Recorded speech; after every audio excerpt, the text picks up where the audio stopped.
Instagram has added a new feature that allows users to link related reels together so viewers can easily find the next part of a series or a follow-up to a previously shared reel.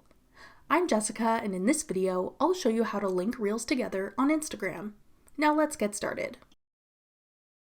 To link reels together on Instagram, first ensure you've updated your Instagram app to the newest available version. Then open Instagram and go to the reel you want the link to appear on. If this is a series, open the first reel in the series. Now tap the three dots and select Link a Reel. Now select the reel you want to link to.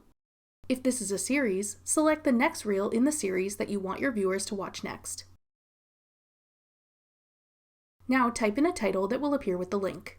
The button will say Watch, followed by your title. You could put Part 2 or what the video topic is about. This is limited to 15 characters, so you'll need to keep it short and sweet.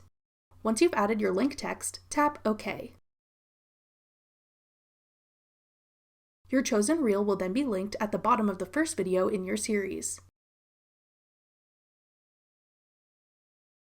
Repeat this process to link any subsequent reels in your series so your followers can easily find the next related reel to watch.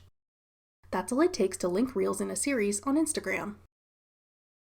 Want to learn how to use another new Instagram feature? Check out this tutorial next. Click the video on your screen now to watch. Thanks for watching. If you found this video helpful, we'd love it if you'd hit the like button below and subscribe to our channel. We put out great new tech tutorials like this one every day.